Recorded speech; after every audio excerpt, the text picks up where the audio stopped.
Viktor Frankl's Man's Search for Meaning is one of the most important books of our time. But the problem is, most Americans don't even seem to know that it exists. Well, I read it recently. It is a fascinating read with so many gems of wisdom. And today I'm going to tell you the 3 biggest takeaways that I have. I'm Julie Hartman, and this is Timeless.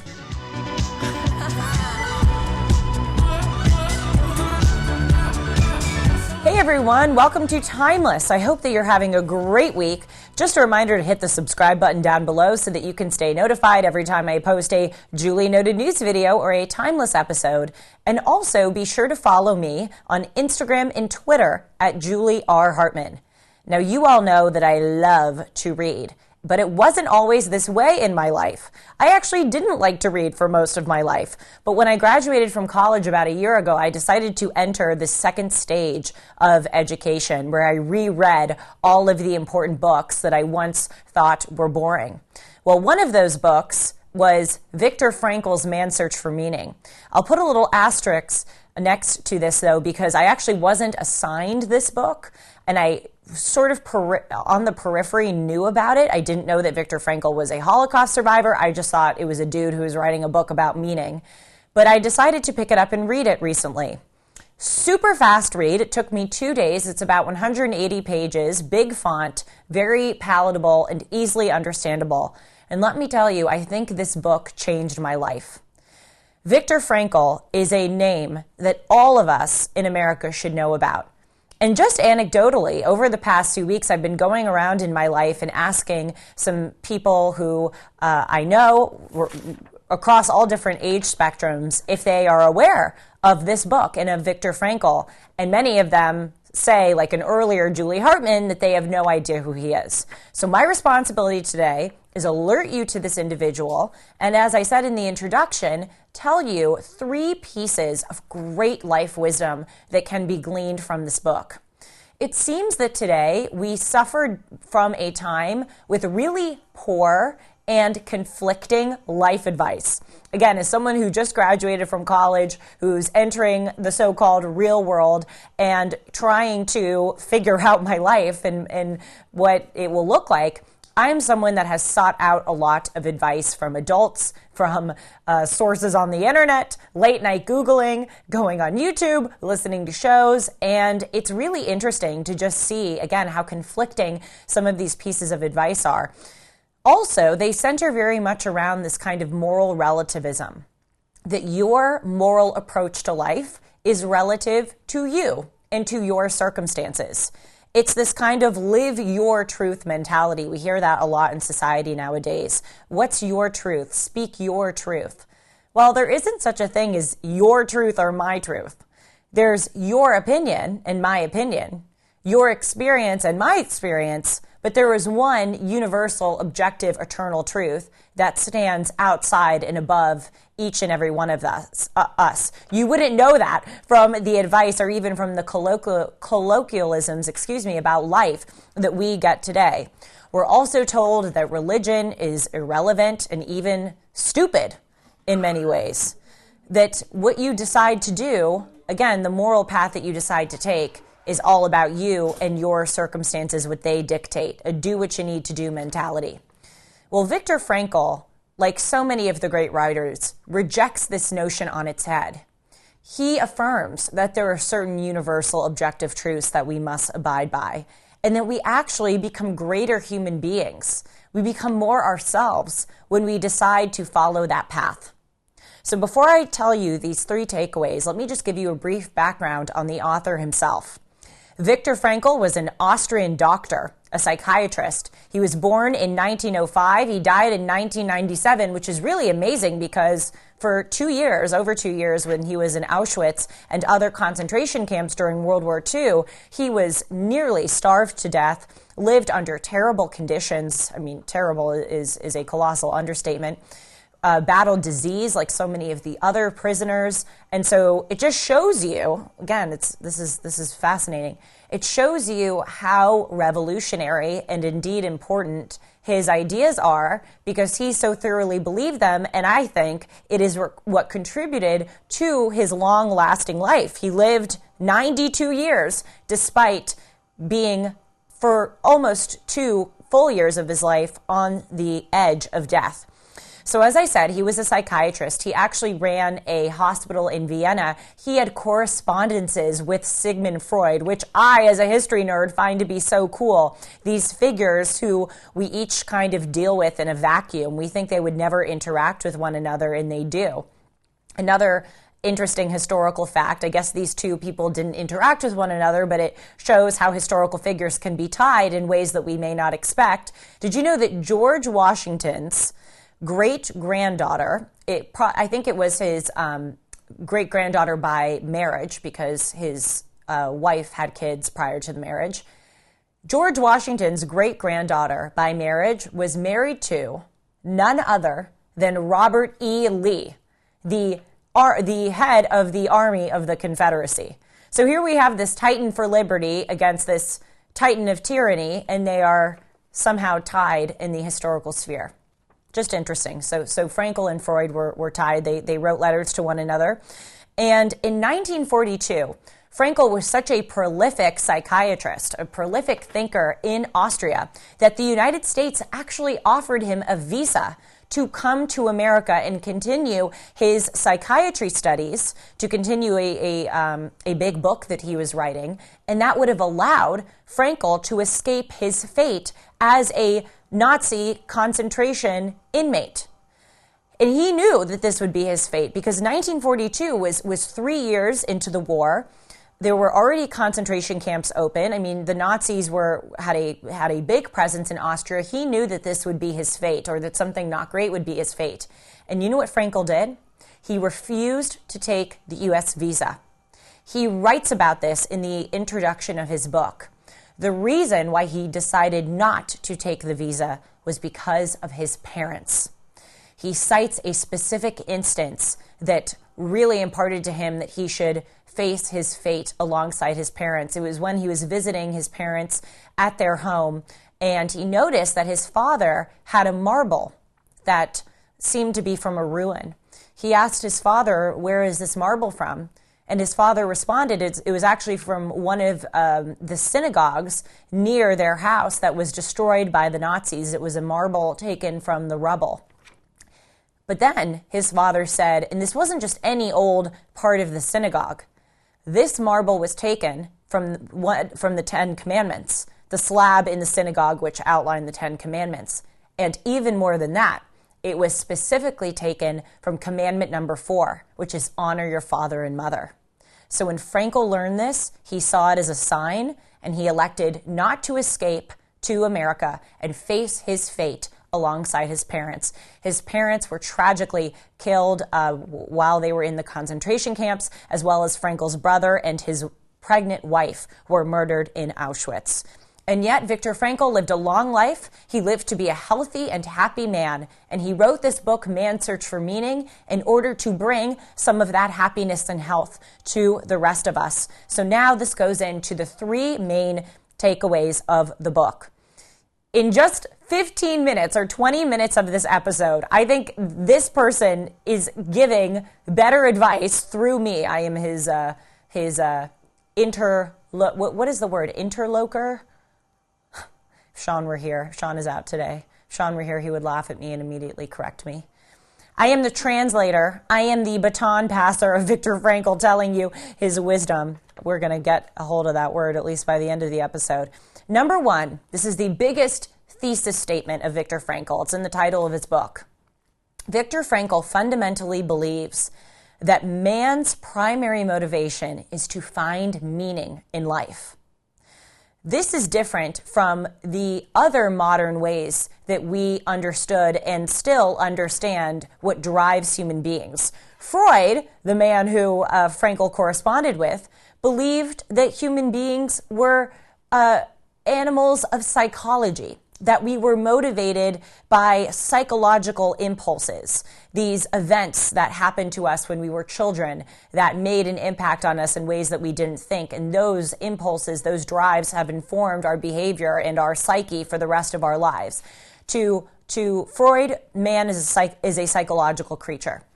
To Marx, man is an economic creature. Marx says that we are motivated by one thing, money. wealth, the pursuit of economic power. Viktor Frankl rejects those. He says, no, man is motivated by meaning. Men and women, but man as in a human, fundamentally in every part of life want to find why it is that they are on this earth and make every interaction meaningful. We live now in a crisis of meaning, where people think that human beings are just a speck of dust on the great beach, if you will, of history, a grain of sand, I should say, on the great beach of history. In other words, we are insignificant. We are just here at this one place in time. The earth has existed for millions of years, and our existence is just this blip on the radar screen. No. Interlocution. What was that, Zach? One more time? Interlocution. Interlocution? Yeah, I don't think that's the word. Cushin. Yeah, I don't think that's the word. We're gonna find it. People are gonna comment. Julie, I think it's interlocutor. God, this is gonna get me memed. This is so pathetic that I don't know this word. Anyway, putting the word aside, this is a really important point, that meaning is the fundamental thing that drives human beings, and that finding meaning in your lives makes you more human. As I said, we live in this time where people think that our existence is just insignificant. It's just this blip, that we are just material outcomes of evolution in the scientific world. And this allows us, or without even noticing it, this makes our life meaningless. Because if you view your life as that insignificant, you're going to view yourself and whatever you do is insignificant. We're tumbling down this hill of nihilism where, again, people think, oh, if I behave badly, well, it doesn't matter. I'm going to die anyway. No one's ever going to remember my existence. I'm just one of, billions of people that have ever existed. Oh, if I stay in my room and scroll on Instagram all the time, what does it matter? It's just insignificant. That is what is contributing to this nihilism. We have to remember how meaningful our lives are and find that meaning. That is what Viktor Frankl's hypothesis is. It's called logotherapy. He invented this new type of therapy which places your meaning in life, your reason for your existence, at the center of the consultation. Because fundamentally, whatever woes you come with into the office, Viktor Frankl says, are rooted in this crisis of meaning. That is takeaway number one. Find your meaning in life, and you will be happier. Interlocutor. Thank you. That's what it is. The other word was a totally different word. Thank you. Interlocutor. Let's put that to rest for the episode. Just kidding. Play it again at the end, just to remind us all. Number two, the second biggest takeaway. I love this one. Again, this is totally antithetical to the worldviews, the pieces of advice that we get today. Shows you how much things have shifted, because he wrote this book in 1946, and now in 2023, so many of his takeaways seem to be foreign to the culture that has come to permeate our society. Takeaway number two, his famous line, there are only two races in the world, the decent and indecent. When Viktor Frankl was asked how he felt about the German race after his experience, that was his reply. First of all, do you know what principle it takes for someone who has been in his position to not just blindly hate the German race? And he has the insight to go, no, that's wrong. There are good Germans and bad Germans. There are good men and women. There are bad men and women. There are good Christians and there are bad Christians. It's good and evil. Dividing the world in that way, good and evil, is so important and revolutionary. It's not exactly a secret that I tend to lean politically conservative. I would say that I would vote more for Republicans than for Democrats. But still, I wouldn't consider myself like a blind loyalist to Republicans, that all Republicans are good, all Democrats are bad. No, there are some really good Republicans and really bad Republicans. There are some good Democrats, really good Democrats, and bad Democrats. I divide the world between good and evil. And when you see the world that way, you just become happier, because you're not putting people into these boxes. You're not applying your prejudices, that's right, your prejudices, your standards, your ideas of what they should be. You're just looking for whether or not they're good or bad.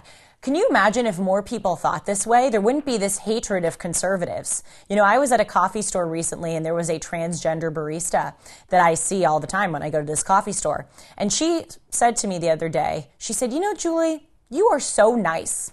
You're just always so sweet to us, and we get all these Lululemon Range Rover LA mommies coming in and demanding their iced chai latte, and you really take the time to ask us how we are, and you're sweet. And this person said, I hope you know that I appreciate that. Meanwhile, this individual's transgender. They have they, them, or she, her, whatever the pronouns are, buttons on their jacket or their what's it called? See, I can't even find the words. What is it called? Apron, on their apron. They, you know, I'm sure this individual, and maybe I shouldn't judge prematurely, I'm sure this individual would be the type that would think that conservatives are bad people. In that moment, I wanted to say, I'm conservative. You're telling me I'm nice? You wouldn't even believe that I'm conservative because you probably think people like me are evil, racist bigots. I just wish all of us could divide this world between nice, not nice, good, and evil. That's what Viktor Frankl reminds us of. And number 3, huge insight. I mean, it's honestly hard to distill it into 3, but I want to give you the rundown so that you're motivated to read this book. And even if you don't read this book, you just take these insights with you. Insight number 3 is that the only freedom that you have in this world is how you react to situations. Viktor Frankl, like all of the other prisoners at those camps, literally had everything taken away from them. Their names were taken away from them. They were reduced to numbers. Their hair was shaven off. Think about, like, you don't think of your hair as a part of you or as a possession, but it is. It is so dehumanizing. It is one of the worst things to have your hair shaven off. It's a death of your dignity. They lost their hair. They obviously lost their possessions. They lost their family members. They lost their clothes. They were given these uniforms to wear. They lost even the fat on their skin. Viktor Frankl says he didn't even recognize his body because he was starved. And so all of the flesh and the fat that he had went away. I mean, literally, it was so, so evil the way that these Nazi concentration camp leaders would just transform the person to truly make them an animal, make them look like an animal, make them think of themselves as an animal. And of course, the Nazis treated them as animals. The one thing Viktor Frankl says that made him feel like a person amidst being treated like an animal was this sense of how he reacted to situations, his integrity, his moral compass. He said, even if I am reduced to a skeleton and I am beaten and I have to labor like an animal, I have a little bit of freedom because I have the freedom to react to the situation. And if I follow what I know to be right, then I have exercised freedom over this barbarity. I love that as an idea. Look, obviously right now, dear Lord, thank God, we are not living in remotely close to a time as what it would be like to live in a Nazi concentration camps. But of course, in everyday life, you are presented with challenges. We're presented with circumstances beyond our control that can reduce us to certain behaviors or ways of viewing life that we may not be proud of. And we must remember that the one freedom that we do have is our ability to react, and crucially maintaining our integrity. He says, quote, only those who allowed their inner hold on their moral and spiritual selves to subside eventually fell victim to the camp's denigrating influence. Viktor Frankl said, even when I wanted to steal a ration of bread, I didn't. Even when I wanted to cut the line to get water, I didn't. Even when I wanted to lash out, I didn't. By maintaining my moral hold, I maintained myself and I maintained my freedom. Have I convinced you that this is a book worth reading? And what a shame indeed that so few of us even know this person's name. I hope you know it now, and I hope you are inspired to read this. Thank you so much for being here. Again, you can subscribe below. Follow me at Julie R. Hartman on Instagram and Twitter, and I'll see you soon.